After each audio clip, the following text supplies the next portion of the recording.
Welcome to McGill Philosophy Podcast, where we interview students, professors, faculty, even the janitors from McGill, and talk to them about their experience at McGill and some of the research we're doing here at the university. Today, we're going to be interviewing Alex Carty, who works on, I believe, ethics of belief, what do you work on, Alex? Well, not ethics of belief, but ethics of virtual reality. Ethics of virtual reality. That's right. You have a paper coming out soon on ethics in video games. Is that right? Yeah, I'm working on it, but I have a few papers on the ethics of video games, some stuff on virtual reality, what it means to act in virtual reality, specifically what it means to act in virtual reality if virtual reality is not real.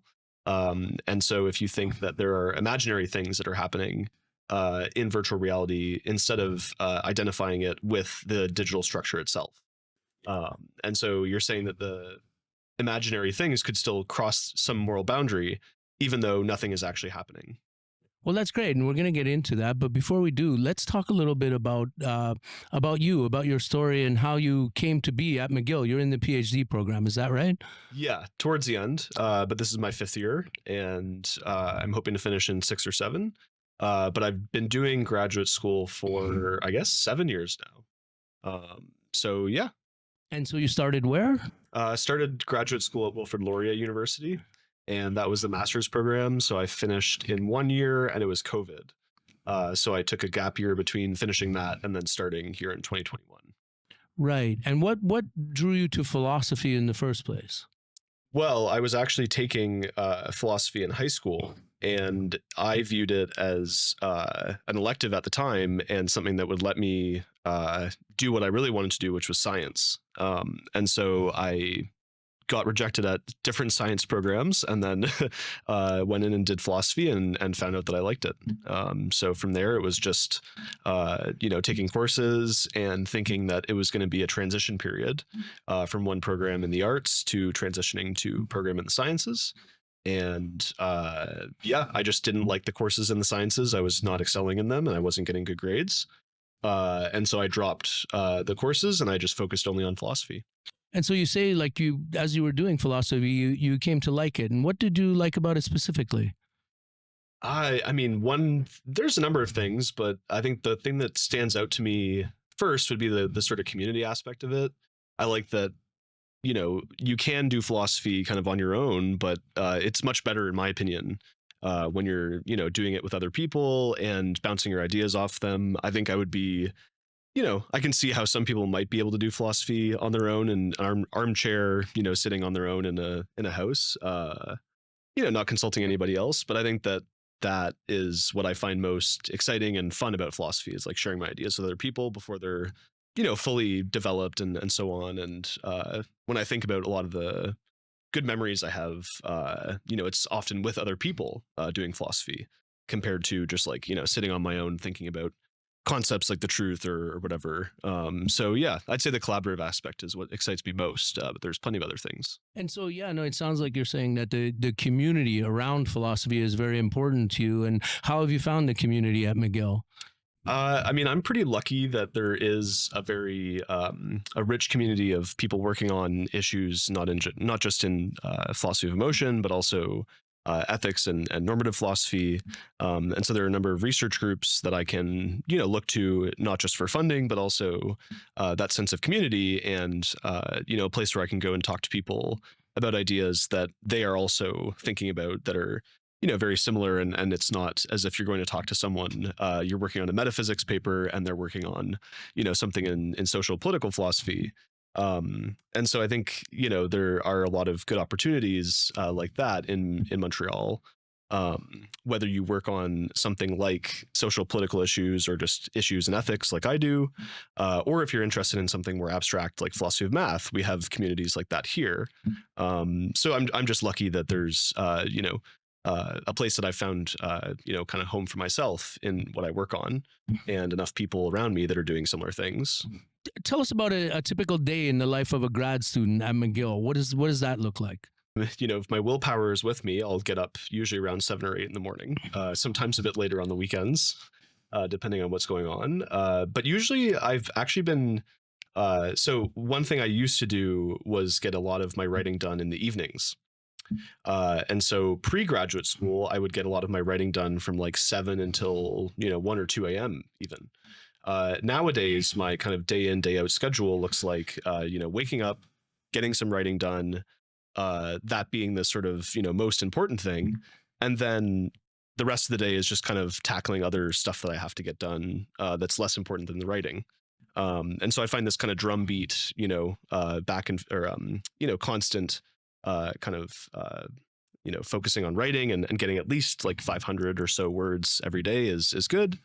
And then the rest of the day, maybe from like noon, 1 p.m. Until dinner time is just like, teaching stuff, maybe reviewing some articles, other stuff that doesn't have to do with my research, but it's still on my plate, as it were.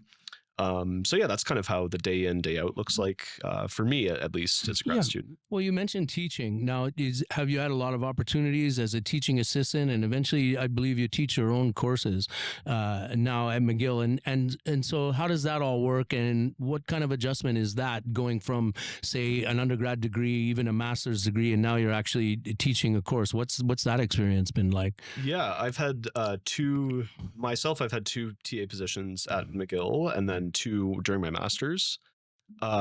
It's a big responsibility and a big change from when you're in the undergraduate level, and there's I think a big part of that is taking on this this kind of imposter syndrome of like, I used to be the undergraduate who was getting my papers marked, and now who am I to mark these papers? But eventually you get over that, and time goes on, and suddenly you're a 3rd year or 4th year graduate student, and you're marking the papers. And if the material is not too far from what you're working on, you have a bit more confidence with it.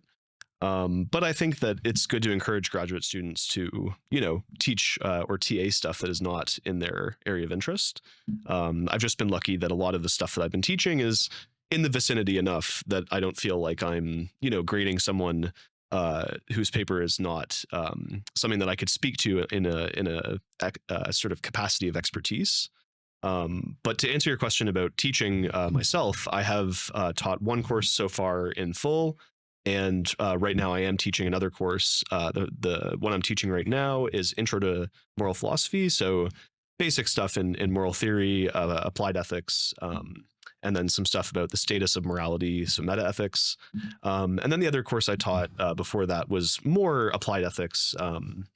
So we looked at a number of different contemporary moral issues, as I was calling them. So virtual reality, my dissertation topic, some stuff about non-human animals, what the current debates are there, and then some stuff about future generations, our duties to them, how we should think about the ethics of future people and how they weigh into our moral decision making. And then some stuff about pandemic ethics, so like procurement of vaccines, or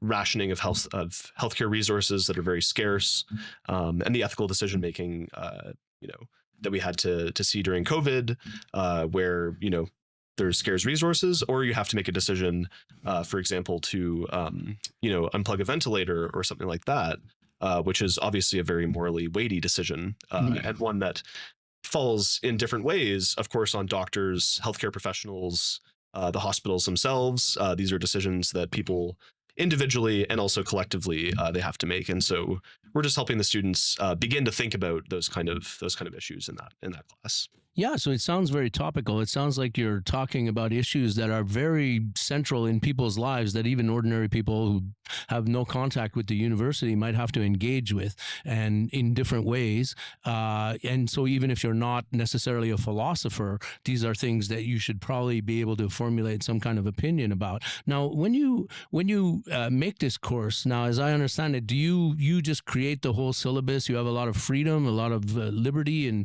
deciding what text to assign and how to approach these topics? For the most part, although there is some expectation of what the department is looking for or what the school is looking for, so things that kind of have to be covered for, especially intro courses like this one, where it's a big course, there's 200 people, and in some cases this is a course where it's meant to be a kind of milestone for people who are on their way to getting a certain degree, either in philosophy, political science, or something like that.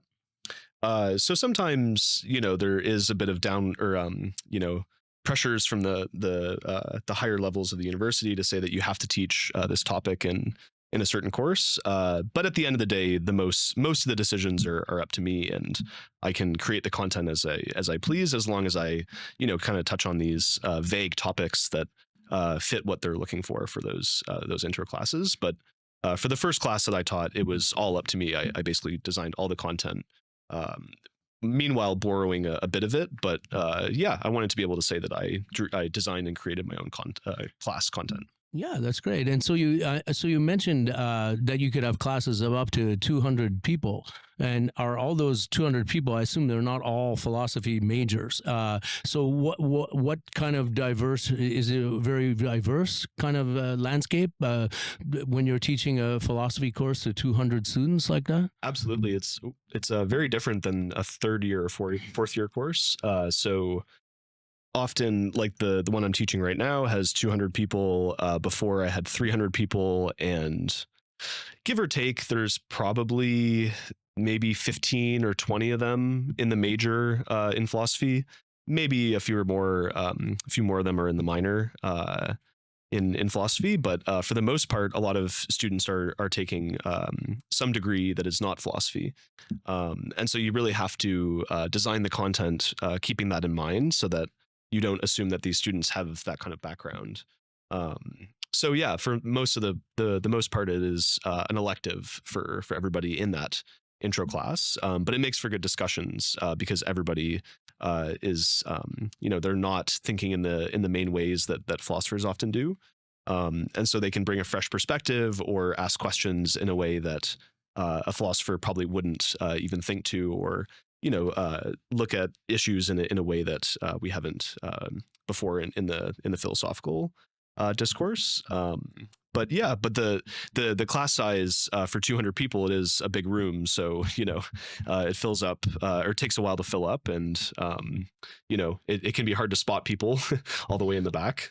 It feels like you're giving a big lecture. That sounds like a fascinating transition. In a very short time, you go from being one of the guys at the back of the room, probably thinking, oh, what's this professor talking about? And now suddenly you're the one at the front. And as you say, like looking up there to try and find the people up in the back. Maybe you were one of the guys in the back at one time. So you mentioned that you're working on ethics of video games. Now, what are some of the questions that would come up when we're thinking about video games? Video games are incredibly widespread and popular. I come from a generation didn't even have video games, and I think the first thing I ever saw as already a teenager when Pong came out. And if you told me that people were going to be devoting hours and hours of their lives to playing a game on a screen instead of going out riding their bikes and playing sports, I would have told you you're crazy. But of course, this has just become widespread in our society, and therefore there's probably a lot of ethical questions around that. What are some of the ethical questions that come up when we think about video games and virtual reality and so on? Good, yeah. Well, one question that's been kind of investigated for a while by philosophers and psychologists is the sort of causal connection, if any, exists between playing video games and actually being violent in real life. So whenever you see mass casualties, often tragically, school shootings or other public shootings, there are news stories that get played about how the perpetrator was playing, violent video games, and so people, see this kind of connection and try and prove it empirically. My research is not about that, so I'm not interested in the empirical stuff. I think it's fine to investigate that kind of stuff. There's interesting questions too on the ethical side of addiction in video games, how addictive they are when we design them in certain ways, but my own research is investigating, the morality of video games separate from the empirical question. So essentially saying, could playing a video game in and of itself be morally wrong, separate from any empirical sort of data that would tell us that it's making you more violent? So wrong even apart from the content, or wrong just in general? Yes, wrong apart from the content as well. So this is often called like a player-based approach to video gaming ethics. So you're interested in the player side of things compared to, targeting the same kind of moral criticism at the designer of the video game. Although, when I'm investigating these kinds of questions, I take them to have implications for that kind of issue, right? So if I'm saying that playing a video game in and of itself is morally wrong, then presumably there's some, some role that the designer themselves had to play in, giving me this opportunity to play the game in a certain way. And of course, there's some interesting stuff on how designers are setting up affordances, which is a bit of a technical term, but just possibilities to do certain things in video games. So the fact that I can act so violently in a video game is partially up to me, but it's also partially up to the designer, because they design the VR or the video game world.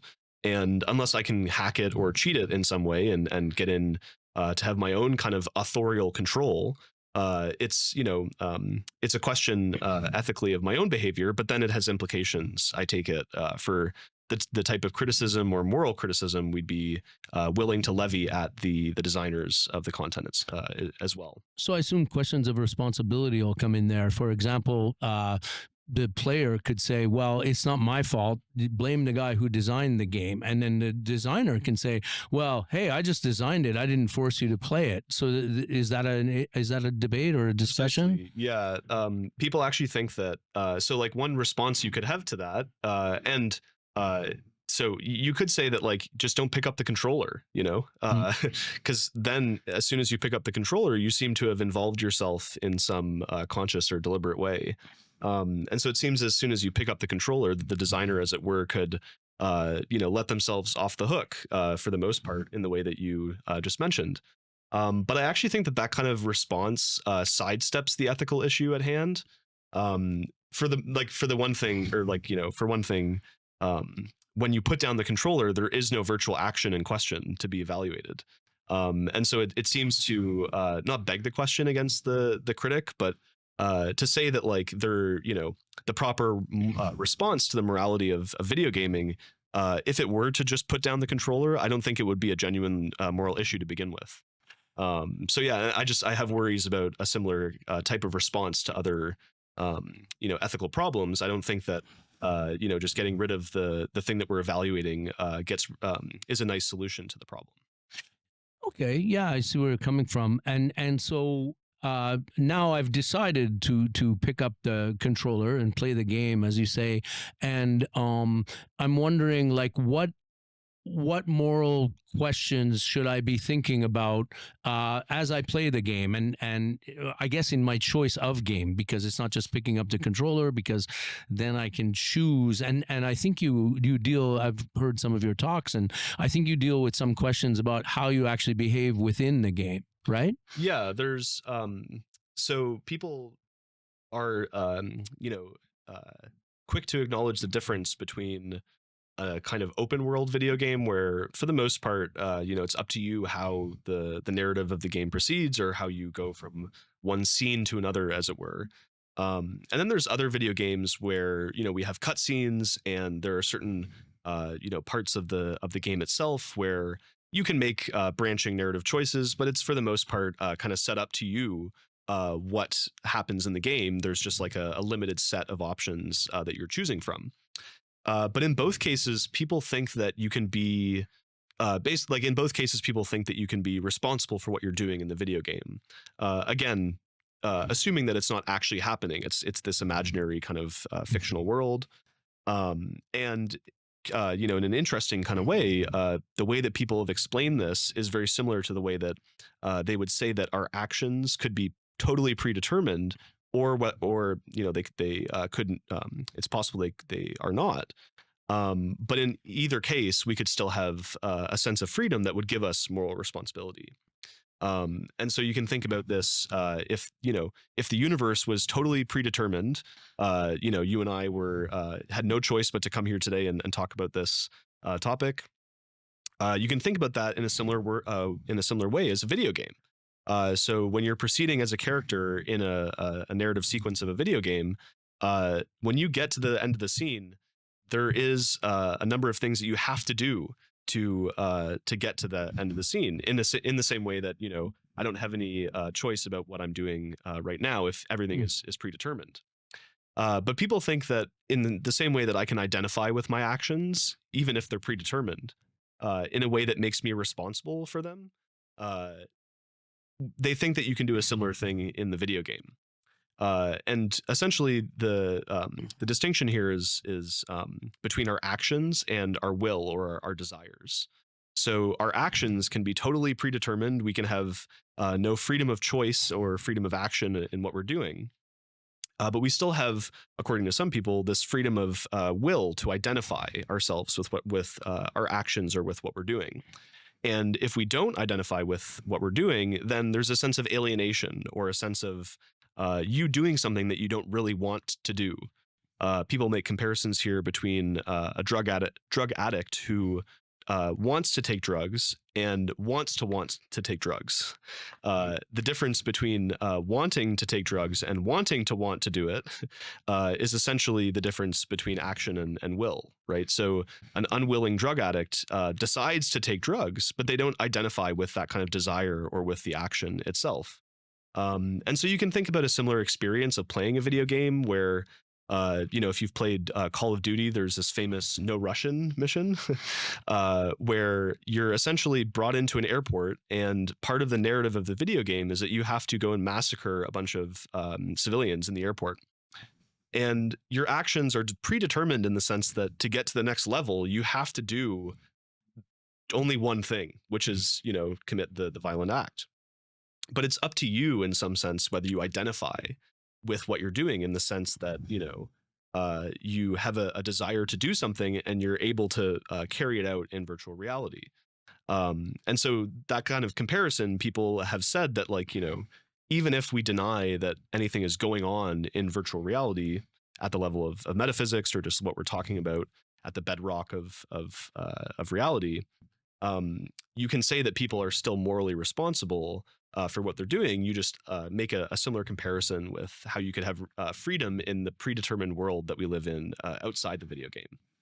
Yeah, no, here's where my age and my generation is gonna sort of, you're going to need to clear some things up for me, and so it seems like there's questions of agency here. Now, the earliest video games I remember besides Pong is Mario Brothers. Now, it seems like in Mario Brothers you have very little agency. You just have to exercise your skills to complete specific missions, and I'm not a player, so maybe help me to understand, help some of the people who are listening who are maybe of my generation or older, help us to understand. So now Mario Brothers is one thing, it seems, and the questions would be much different than this game you're describing, like Call of Duty, where it seems like there might be option sets and of different sizes and things like that. Although the games are structured, it's not like you could mount like a pacifist kind of rebellion in Call of Duty. You have to kill somebody to get out and get to the next phase. But so how does agency operate in all of this? Yeah, that's a good point, because often one response to the no Russian mission is that people who see themselves as lacking that kind of identification with what they're doing, given that strong moral reaction, they want to just point their gun at the ceiling. And in some ways, it's fascinating to me that that kind of decision to move the weapon up in the air as opposed to just letting the things happen, it indicates to us that that kind of sense of agency is very rooted in what we're doing in virtual reality. And so it seems to presume that that kind of having agency where you're deciding where the character is looking and so on, to us is more valuable than the kind of agency where you say you can still partake in the violence, but you don't have to identify with it. You say that it's Nico who's partaking in the violence, not me, strictly speaking. But when you're thinking about agency in games and video games more generally, I mean, C.T. Nguyen's work comes to mind here in particular, because he thinks that games in general and video games in particular are different ways of trying on agency, or just different agencies. Or I guess dimensions of agency would be a better way of putting it, given the way that games restrict ways that we can act, or as you said, the possibilities that become open to us. But where I think one thing that Nguyen hasn't really picked up on, because his interest is in games and not video games specifically, but the question of agency in gaming and video gaming is very interesting, because some people think that you have to imagine that you are the player character to be said to like act in virtual reality. So you're just imagining that you are Nico Bellic in Grand Theft Auto, or kind of identifying yourself with the player character.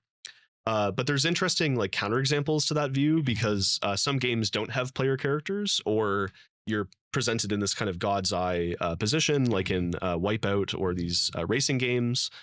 There's no driver in the vehicle, but you're presumably controlling it. Mm-hmm. So there's a minimal sense of agency, but it's not the kind of agency that I mentioned earlier, where we have this strong desire or like inclination to place ourselves in the virtual reality, and then enact our agency through the guise of the player character, compared to this kind of God's eye perspective, where you might think that like a different type of agency or way of acting or having agency in virtual reality would be having that kind of third personal or God's eye perspective, and allowing you to control the player character as if you were a marionette kind of.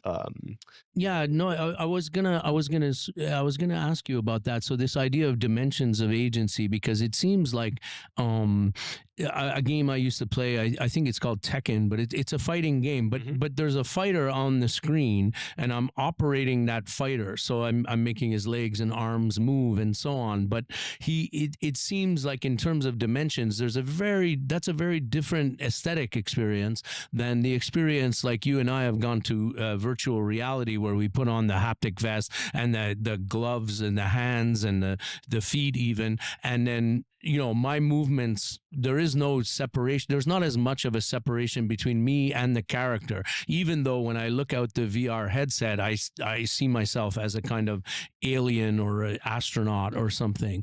That seems very different aesthetically, and perhaps maybe morally as well. Yeah, I'll take the aesthetic question first, because I think it helps address the moral issue once you get clear on the aesthetics or the metaphysics of what's going on in virtual reality. So as you said, you can have a more immersive experience where you're in a haptic suit, and it really feels like you are the player character that you're engaging with. And then there's other video games that kind of with the sense of immersion, or the stuff about just epistemic stuff, like what and what the player character doesn't know. Some video games will play with this kind of stuff, where it becomes interesting, because you begin to think that you don't actually have to identify with a player character to do anything in virtual reality. So the idea would be that if you think that virtual reality is actually fictional, what it would mean to act in virtual reality is a similar thing. If I were to ask you, does an author act in their book as the characters? On the one hand, you might think that an author can kind of identify with the character, a fictional character that they're creating, in the sense that it's like imagining that they are them in the story. But on a more kind of or a less restrictive view, you could think that anytime you do anything in virtual reality, or anytime you're interacting with it, you could be said to be acting in the space, but you don't have to identify with the character. And so some people think that there's a kind of author work relationship, just as I can be said to act in a novel when I'm creating it. There's a similar thing going on, according to some people, in virtual reality, where virtual reality is just a kind of it's a type of interactive fiction, and the interactive or interactivity component is what you were asking about before, where sometimes it's a haptic suit, or sometimes the interactivity is much more far removed, and the designer might have more control over it. Yeah, it's interesting. You mentioned like the sort of literary aspect, and it strikes me there's probably some overlap with, for example, fiction that's written in the first person, fiction that's written in the third person. Sometimes there's an omniscient narrator, and sometimes the narrator is the character doesn't actually know what's going on, and but you as the reader do. And in fact, there are a couple of novels. There aren't very many, and that's very interesting. Are written in the second person. So where it's like you wake up, you are looking out the window and you see a bird, and but we don't see very many novels of that type. We're usually in the first or the third person. So that's maybe something we could explore away from this podcast, unless you have some. Just a quick point would be that some people think that video games and virtual reality actually create fictional truths about the users that are interacting with it. But one problem for that view is that if you are, if there's truths about you in the fiction, then you have to accept on a certain principle about what fiction is, that there are truths in the fiction that are also true outside reality. So this kind of asymmetry is something that has puzzled people, because if you accept that, like, doing something like when I shoot a player character in a virtual reality, you might think that it's fictionally true that I did that. But then it's also fictionally true that there's a kind of relationship between the player character and me. But it seems like only one direction is that sort of relation actually obtaining. So that's one issue that you can sort of glean from treating virtual reality as similar to like a work of fiction, but just a way more sophisticated work of fiction.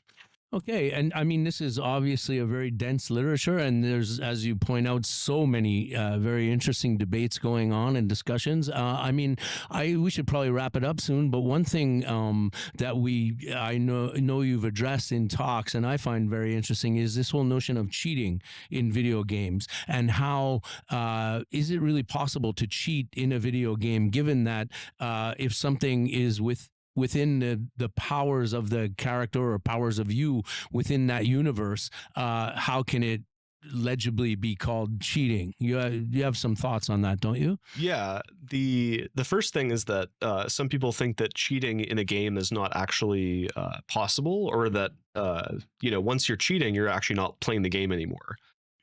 So some people want to have a strict kind of connection between gameplay or playing the game and adherence to the rules. And so those people who might just have a reaction to this kind of question, saying it's not even possible to cheat in a game, or a video game, no less. But I'm a bit more sort of relaxed in my views. I don't think that it's impossible to play a video game while cheating at it.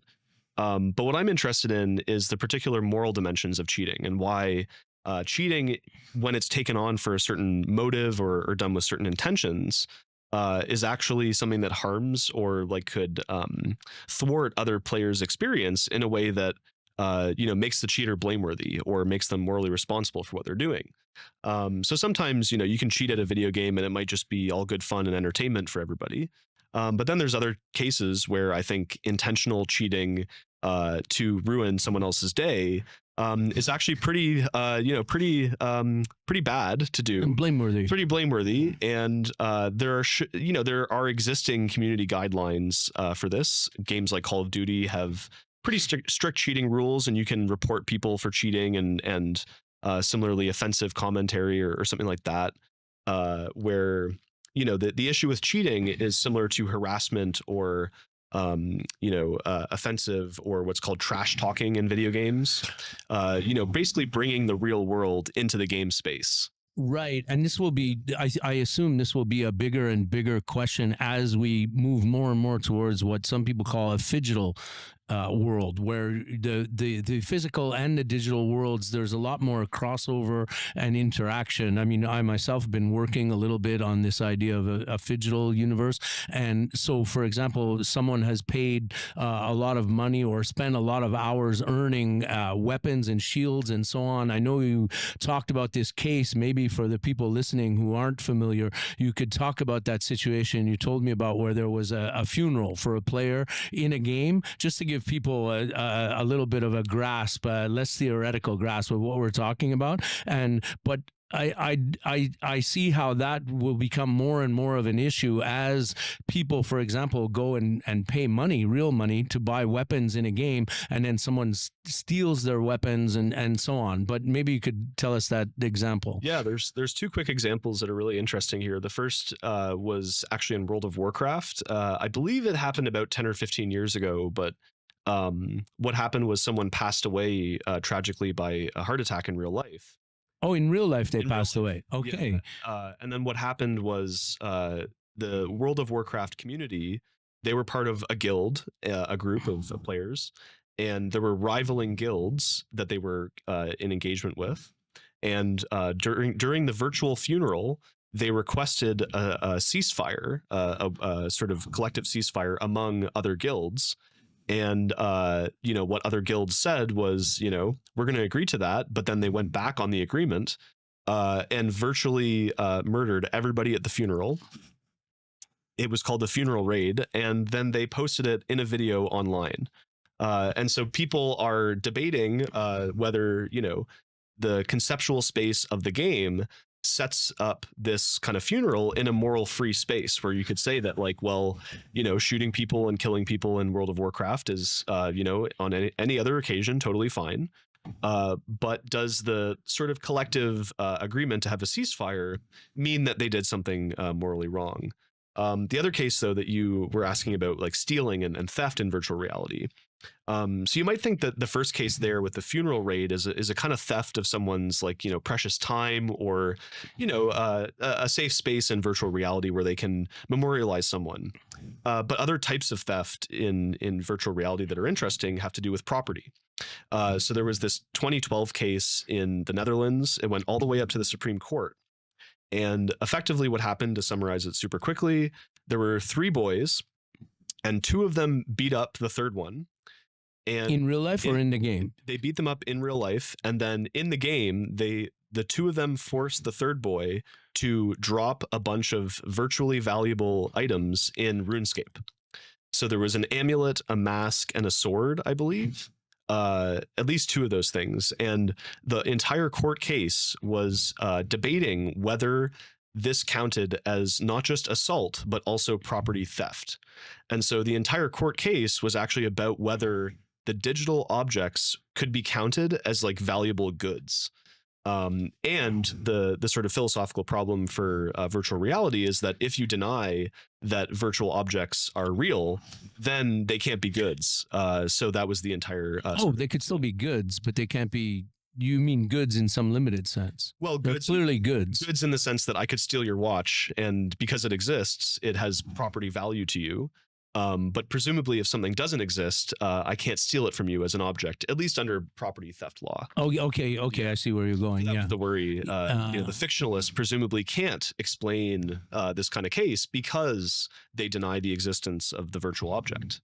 Oh, this has been super interesting, and I hope it's been interesting for the people who watch this. And this is our first test philosophy podcast, and I think it's gone very well. Overall, then, I guess to sum up, would you say that? Would you recommend McGill as a philosophy department to people who are thinking about studying philosophy or just with an interest in philosophy? And what do you think, in general, someone coming into the philosophy department could hope to get out of their experience? Oh, absolutely. I would recommend definitely taking undergraduate level philosophy. I think master's and PhD level is a bit more of a serious decision, and I wouldn't give a blanket recommendation to everybody to go to graduate school. It's a pretty big decision to make in your life. But yeah, on the whole, I would recommend both in McGill graduate and undergraduate level programs. And I've had an excellent experience, although I've only been in the latter. Okay. Well, this has been Alex Carty, who is a grad student at McGill. And we've been talking here on the McGill Philosophy Department podcast. And, well, we hope you tune in again for future episodes. Thank you.